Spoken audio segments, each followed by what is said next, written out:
मैं अयोध्या नरेश दशरथ पुत्र एवं प्रभु श्री राम का अनुज लक्ष्मण महापंडित महाज्ञानी रावण को गुरु रूप में सादर प्रणाम करता हूं। आयुष्मान भव लक्ष्मण।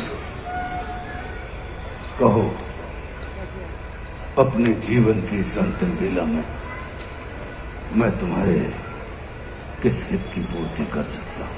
हे महामना, नीति, धर्म, राजनीति एवं समस्त वेद शास्त्रों के ज्ञाता, आप अपने ज्ञान और अनुभवों की दीक्षा से लक्ष्मण के जीवन का मार्ग प्रशस्त करने की कृपा करें। मैं देख रहा हूं लक्ष्मण कि तुम एक योग्य शिष्य की पात्रता लेकर उपस्थित हुए। अस्तु, मैं अपने जीवन के कुछ अनुभव तुमसे अवश्य साझा करूंगा। हे सुमित्रा नंदन, अहंकार चाहे सत्ता का हो या सौंदर्य का, शक्ति का हो या भक्ति का,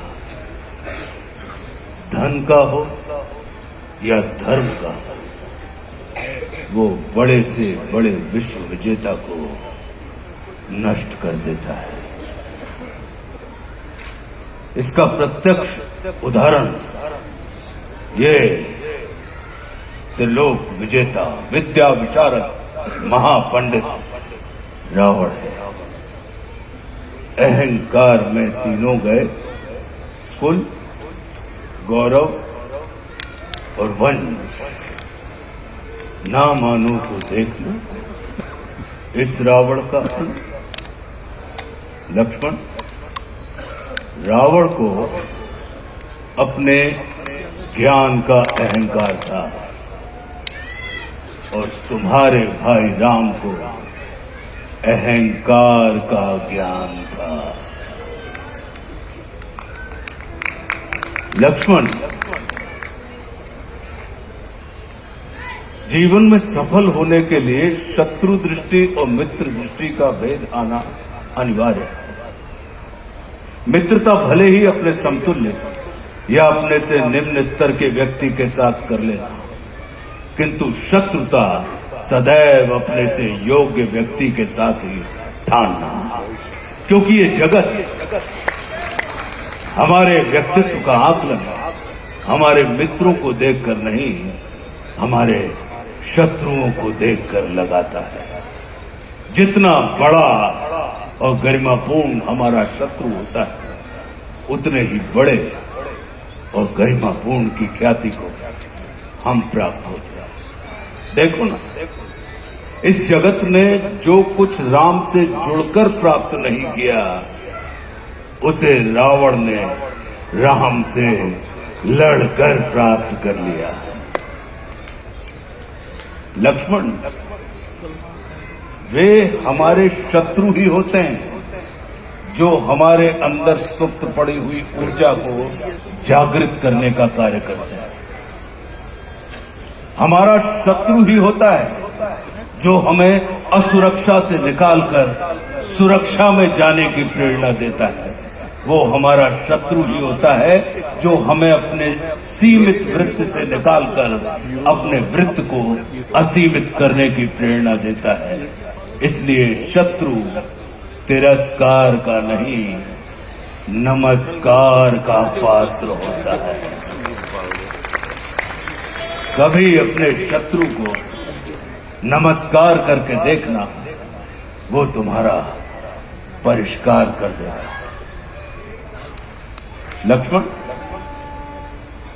जैसे शरीर को संचालित करने वाला मस्तिष्क आकार में शरीर से बड़ा नहीं होता, गज को संचालित करने वाला अंकुश आकार में गज से बड़ा नहीं होता, वैसे ही व्यवस्था को संचालित करने वाले व्यवस्थापक को कभी भी व्यवस्था से बड़ा नहीं होना चाहिए। ये सारा नीति ज्ञान तुम्हारे भाई श्री राम तुम्हें स्वयं दे सकते थे, किंतु उन्होंने तुम्हें मेरे पास भेजा। जानते हो क्यों? लक्ष्मण, मेरी संस्कृति असुर की है, लेकिन मैं प्रकृति से एक तपस्वी हूं, साधक। और किसी भी व्यक्ति को अपने अंतिम समय में अपनी संस्कृति के अनुसार नहीं, अपनी प्रकृति के अनुकूल कर्म करने चाहिए, तब उसे मृत्यु नहीं, मुक्ति प्राप्त होती है। और राम रावण को मारना नहीं, तारना चाहते हैं। तभी तो उन्होंने मेरे अंतिम समय में मेरी प्रकृति के अनुकूल उपदेशात्मक कर्म करवाकर मेरी मुक्ति के मार्ग को प्रशस्त कर दिया। आने वाले समय में ये जगत कहेगा कि त्रिलोक विजेता, विद्या विशारद, महापंडित रावण की पराजय का एकमात्र कारण है कि उसके पास लक्ष्मण जैसा भाई नहीं था। लेकिन इस जगत को ये स्मरण रखना चाहिए कि लक्ष्मण जैसा भाई प्राप्त करने के लिए व्यक्ति को रावण नहीं, स्वयं राम बनना पड़ता है। सदैव अपने भाई राम के अनुगामी रहना।